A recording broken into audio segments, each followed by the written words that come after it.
Hello, my name's Jordan Hope. I'm a singer-songwriter from Columbus, Ohio. So I saw that you attended and recently graduated from the Ohio State University. So the first question is, are you originally from Columbus, Ohio? No, I'm not. I grew up in the Cleveland area, and then I lived there up until 2021. I was supposed to come to Ohio State in 2020 because that's when I graduated high school, but the pandemic.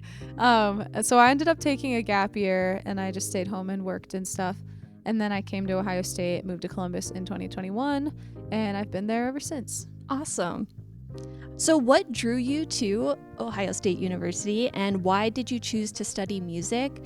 I saw that you did a little bit of like musical theater and then you transitioned into studying classical music and now you're in a commercial ensemble. So can you talk about that journey? Yeah. So I ultimately decided on Ohio State as a combination of factors. I was looking at going out of state possibly, but just with the state of the world and everything during that time, it was kind of scary to go. Also, out of state school is a really big investment, and for something that was probably going to be partially online, if not fully online, for that many years, I couldn't really bring myself to make that investment and go out of state. So I ended up choosing Ohio State, partly because of that, but also because we just got a brand new music building. And that was like a really big factor for me too, is just like having really great facilities and great faculty. And I had the ability to study music while also studying animal science because they had both programs on campus. So it just really all signs led to like, this is probably the best choice. So that's why I ended up going to Ohio State. And as you said, I have a musical theater background. I did musical theater all the way through high school.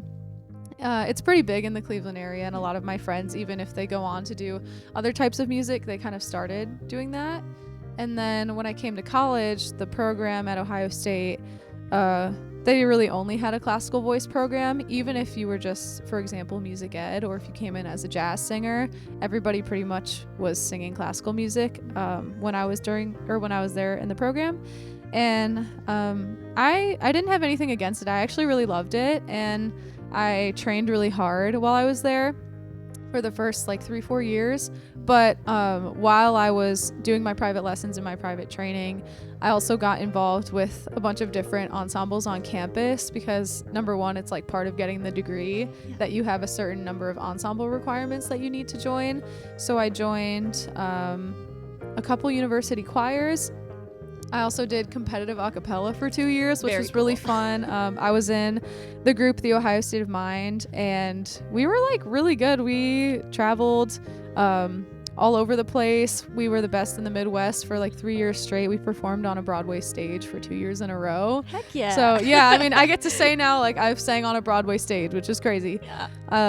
And that was really fun. I ultimately walked away from that after a couple years just because I saw myself pursuing more individual music things. And that's when I started leaning more into the commercial music. So I was also involved with a group on campus called the Ohio Show Band, and we did a lot of kind of like old school R&B, a lot of popular commercial tunes from like the 70s and the 80s and onward. And I really fell in love with that sort of music. And so I was with that group for a couple years, and the professor who ran that group, he made an extension of it that wasn't an academic ensemble, but more of like a gigging ensemble. Mm-hmm. So we would perform, do showcases around town, play at like local venues and stuff. And I just continued to learn more of that music and really fall in love with it. And then ultimately I got my kind of like residency gigging position that I have now, which is at the Mastro Steakhouse in Columbus. And I just play piano and sing for like 4 hours during my shift, 2 to 3 nights a week. And it's all like top 40 commercial music. And then just doing that, kind of like the summer before I graduated, I realized that I really wanted my own group project that I had direction of. So I started my own commercial cover band called Buckeye Funk, and we've been gigging around town and doing shows ever since. Around that same time that I started the group, I also started recording my own original music in a local studio in Columbus. And I got my first 2 songs released around, it was sometime in the fall. Like I recorded them during the summer, and then they were released before the end of the fall.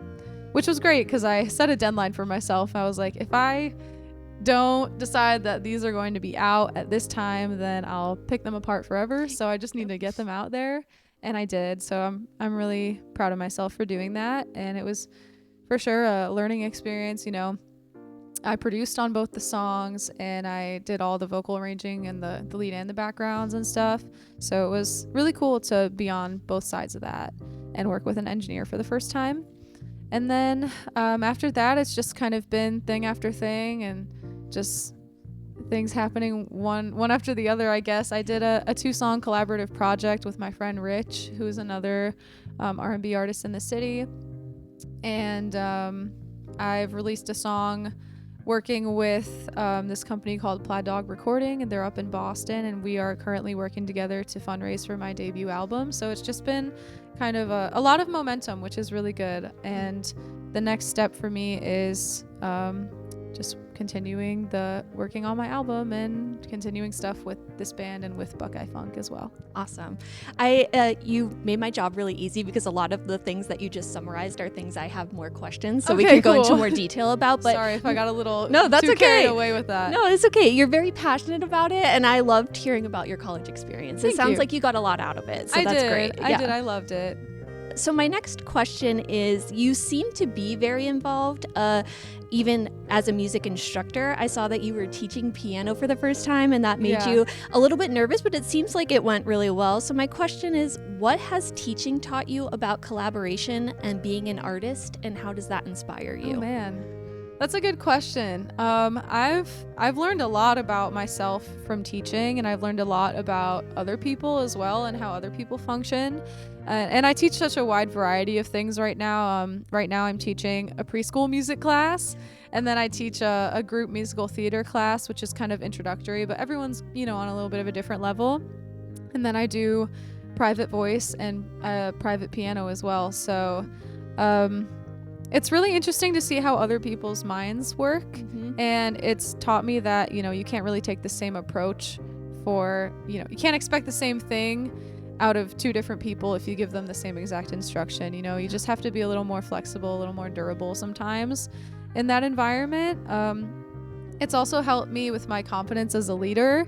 I think working with other really experienced musicians, also being a woman sometimes, because music can be very male dominated, can be really intimidating to take a leadership role. And it's kind of like all 3 things of like, you're in a room with people who are really good, you're a woman, and you're a singer, and like you don't have an instrumentalist background as heavy as other people in the room do. So it can be a little intimidating to try to give them, other people direction.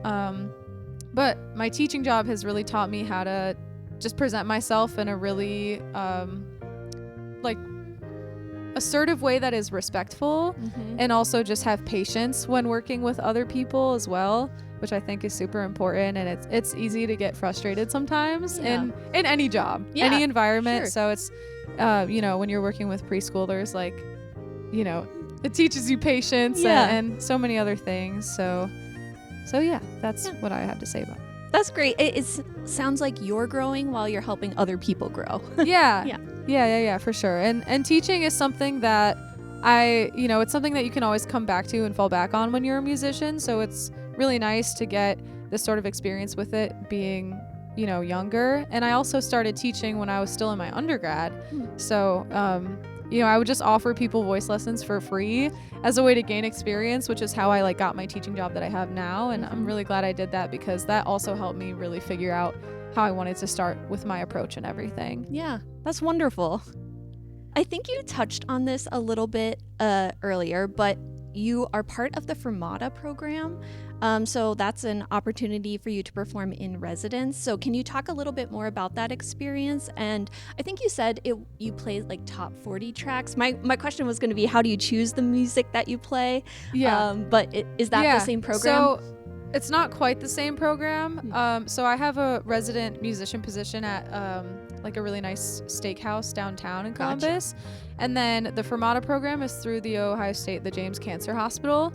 So because I teach my lessons through a program called the Community Music School, which is through Ohio State, I get the opportunity to be involved in the Fermata program, which is like basically students, staff, and faculty of the Ohio State Music School perform like once to twice a month at the James and the big atrium lobby there.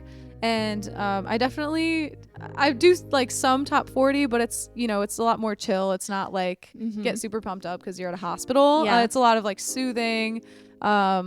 You know, I do Carole King, I do Norah Jones, I do Al Green, just a lot of stuff that I know people are going to recognize, but also it's going to make them feel like good. Yeah. I had a moment at my most recent performance there where somebody left me a note. I had sang Make You Feel My Love by Adele, and somebody left me a note saying that, you know, that was the song she walked down the aisle to, and it made her whole day. I literally started crying right in front of my boss. I'm like such a wimp when it comes to that stuff. So, but it's really nice to, you know, be in an environment that is so sensitive and know that like you have the opportunity to touch people emotionally, because they're obviously, being in a cancer hospital, like everybody's there for kind of a heavy reason, and it's your job and responsibility in that moment to lift them up and make them feel better. So it's a big job, but I love it, and it just makes me happy to be there. Yeah, that was a great answer. I love the story about the note. So your first single, which is the same song that you were performing today for Yes. Blossom Sessions, is called Someone Else. So you've said before that creating it was asking yourself, do I know how to use Logic? And I think that's very relatable to any artist that has done any self-producing. So can you talk a little bit about that process? What inspired you to create an original song instead of just being an incredibly talented and involved vocalist? Yeah, so I'd done a few projects throughout my music degree, especially in like my theory classes that involved using a DAW. And at first I was very much like I would push it off until the very last day. Like, I don't want to do it. I don't know what I'm doing. But eventually when I got around to it, I started just kind of getting into the nitty gritty of like, how do I do this, and looking things up one at a time. And I realized that a lot of the things that I thought were really hard weren't as hard as I thought. I also realized that I kind of have an ear for like certain arrangements and things that sound good together, even if I don't have all the technical skill that maybe a really experienced producer would have. So I just started messing around with it more and more in my own time, and eventually came up with something that I really liked and thought sounded fun and good. And yeah, with Someone Else, it was like I produced it, and then I just kind of sat in my room and listened to it and came up with the, you know, and like the melody just kind of like came to me. And then it was just finding lyrics that kind of fit the vibe of like, it's fun, it's sassy, it's a dance tune, but it's also a vocal tune because I'm me and I'm a singer. So it was definitely, I think a lot of people write lyrics and then kind of arrange like instrumentals, and I've definitely done that too, but it was a little backwards. So it was like produce, then feel the vibe, then write the lyrics and figure out the arrangement. So I enjoyed working like that. Additionally, right after I made that, I kind of knew that I wanted to get a little more into the production stuff. So I started doing an independent study with the same professor that ran the show band ensemble. We would get together once a week, and we would, you know, he would tell me just make like 2 projects every week. They don't have to be amazing. Don't throw them away, but like make 2 projects. And that really pushed me to just keep messing around. Like, you know, don't put it down because I feel discouraged, and don't throw it away because I feel discouraged, but just to keep working at it a little bit. And there's still so much that I don't know, but it has helped my confidence. And going off of what you said of like, why would you want to do that and not just focus on being an involved singer? It's cool to be able to do those things yourself.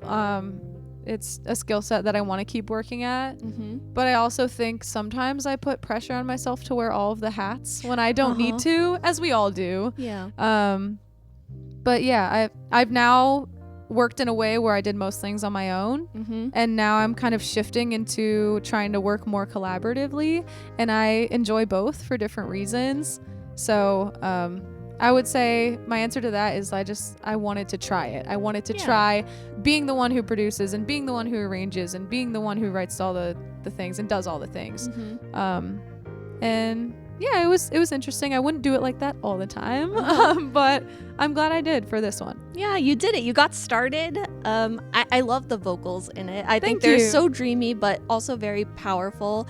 And like even on the way here, I had "You Should Be With Me" like stuck. I just kept saying that like over and over again. It's catchy. Yeah. It's a catchy tune. Yeah.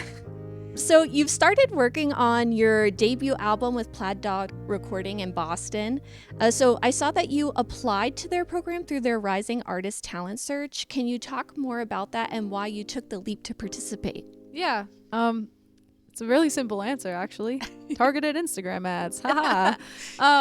I was getting a lot of ads for them, and I'd heard about them. I did some research into them, and I was kind of sitting on, do I want to record more singles? Do I want to record an album? And I decided an album was the way to go, just because, you know, I'd already done the singles thing, and I wanted to present something now that helps me develop my artist identity and create a storyline that, you know, people can follow and feels cohesive. So I kept seeing them, and I thought, you know what, one day I just did it. I just like applied. I literally applied on my phone, I think. Like I just pulled down the ad and typed it and submitted. And they got back to me really quick and said that I was accepted. So I was like, oh, okay, I guess this is happening. So, and it's been a long process. There was a lot of work before we actually launched the campaign and before I actually like went to Boston and worked with them. But it's been super cool, and it's been really awesome to make connections with people there too. Mm-hmm. So yeah, that's awesome. So with their help, you're crowdfunding your album, and you're making pretty good progress. When I checked it the other day, you were at 73%, and you still have a few more weeks to go. yeah. So what would it mean to you to fulfill that goal? It would just mean so much. It's gosh, like to see other people that believe in you, and it's not even really just friends and family. It's like I've get notifications that pop up throughout the day that somebody donated to my campaign that I haven't seen in years, and I'm like, what the heck? Yeah. Like, and then it's just, you realize like these people really believe in what you're doing, and it feels so like, wow, it's just stunning. Because there are times when it's like, it's hard to you know, everybody has doubt, everybody has imposter syndrome at times, and just to see that, you know, maybe somebody that you don't keep up with as much like still believes in you, and that's only one example, but it's really meaningful. Yeah. And you know, even if we stopped right now and had what we have now, it's like I would still be so immensely grateful, even if we don't make it all the way to that goal, all of that way to that finish line. A story really quickly is I got a donation from a friend. His name is Steve, and I actually met Steve when I was a table busser at a restaurant in Columbus.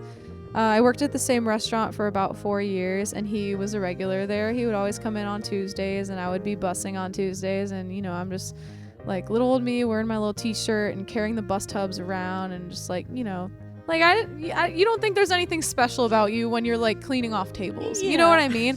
But he started talking to me. He was just a friendly guy, and got to know him a little bit, and I told him I was a singer, and I invited him to my junior recital, and he actually came. And he, ever since that moment, he's just told me like, you have a gift, you have something special, you have to do this. Like, he's just always really believed in me. And he, before I even like launched the campaign, without a second thought, he gave $2,000 Incredible. to my campaign. Like, and I feel like I barely know this guy. You know what I mean? Yeah. Like, we met at a restaurant when I was a busser. So if that encapsulates how I feel, Yes. then I hope that makes sense. It's just super duper meaningful. Yeah. It's the power of putting yourself out there. Right. Yeah. And it's really hard to ask for money, no matter who you are. But, you know, I was just talking in the car to Justin about this on the way here. Like, people genuinely do care, and they want to support you. They want to see you achieve your dream. And so they're happy to give that to you. You know, maybe not $2,000. Maybe not every single person wants to give that. But, you know, even anything is just anything at all. Yeah. It just makes a difference. So, Yeah. That's very inspiring. And I really do hope you meet your goal. thank you. So you recently shared a single that will be on the album, Heavy, and you've said that it was effortless to write and is related to your love for our planet. So can you elaborate on that and how music and nature might intersect for you personally? Yeah, that's a really good question. I love Heavy. I think it's some of my best writing, some of my best arranging. And I think that comes from just like the fact that the lyrics come from such a deep place for me. I feel very connected to nature. During my time at OSU, I've like been a part of the Mountaineers Club, which is like a hiking, rock climbing, whatever club. And it's been it opened a lot of doors for me to like figure out what type of stuff I love doing. And like I was into rock climbing for a while. We went on some hiking trips, and I've always known that I had like a love for the outdoors, but it was really cool to be surrounded by other people who also have that, and then to just make community that way. And there's also such an intersectionality between people who care about our environment and people who care about music. And a lot of just like being outdoors is like, okay, who's bringing a guitar? Like, what are we singing around the campfire? You know what I mean? Like, there is such a they're so ingrained with each other. Yes. And yeah, I just remember when I wrote the song, I kind of like wrote bits and pieces at a time, but the biggest chunk I wrote of it was between classes on our big quad, which is called the Oval. And I would just like sit on the Oval, like just sit on the grass and just write. Yeah. And yeah, it came very easily. It just made sense to write, and it was at a point where I knew I wanted to start writing about things that were a bit more deep. And to me, that meant writing about my connection with the world and not about, like, you should be with me. Not about that, but just about, like, something that means a little, has more significance to me than that. So, yeah, that's a great answer. So my last question as it relates to the album is, what can people expect from the album, and who might be, like, your core community or a fan of this album? Okay. I think more along the lines of Heavy, of like writing about things that have a bit of a deeper meaning to me. So relationships with nature, relationships with people in my family. Trying to think what else. Still some romantic relationship stuff.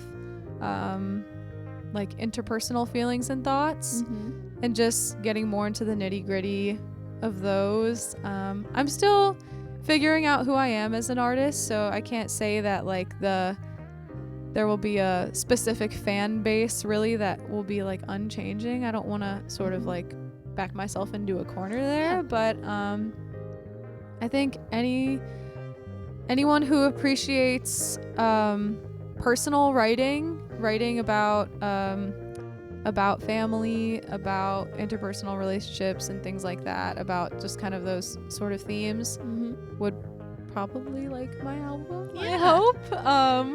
And anyone who loves a good vocal forward, I mean, that's who I am. Yep. So it's gonna be a lot of vocal arrangements, a lot of harmonies, and that's the way I do it. So. Yeah. All right, my last question is, you talked about this a little bit earlier, but you've done a recent collab with another Columbus-based artist, Slimetime Rich, on a project called When It Hurts Most. And I saw that you said you met him at a music blindfold event. So can you tell us about like what that is? Yeah. In Columbus, we have a really amazing organization called Music Columbus, and they are kind of like the glue or like the strings that connect everybody in the music community. So they host events. They offer paid internships at different like music venues, different recording studios, arts organizations. Like they really just are the underlying support for the music community here. They just did a really huge study about like the music economy in Columbus, and they've determined that the big question is like, would we be better with a music district, right? Kind of like Nashville. Yeah. Because there's a huge music scene in Columbus, but it feels a little bit scattered at the moment. I feel like everybody could agree to that. And so they're doing a lot of research, and they're doing a lot of just like insight and stuff into how we can shift things in our community to kind of benefit artists more. Mhm. So they hold a number of events. The event that I met Rich at was the Music Blindfold event, which basically, if you're an artist, you can submit your music to be played in front of all the attendees of the event, but it won't be revealed like who you are in the room. Mhm. So like they're playing my song, but nobody really knows it's. I mean, people like kind of knew it was me Yeah. just after I told people, but like nobody is supposed to know who it is. And then there's a panel of industry professionals and artists and stuff that talk about the song and give feedback and stuff. So I shared my song there. He really liked it. He shared his song there. I really liked it. We found each other after the event, and we just kind of like clicked and started talking immediately about working together. And then a few weeks later, he invited me into the studio with him, and I went, and it was just like fun. It was the first time I've collaborated with another Columbus artist, and I really enjoyed it. I'd love to do more of it. Yeah. And yeah, Music Columbus is awesome, and those types of events are really cool. So Yeah, it is cool because it is kind of like what you were saying before about like the intersection of like science, but music, but also social stuff. exactly, Yeah. exactly. So they're conducting like a whole study with all kinds of different organizations about the possibility of a music district. I think that's so neat, Yeah. and that would probably help so much. Yeah. All right. Thank you, Jordan. Thank That you was all so the questions I much. had. Cool.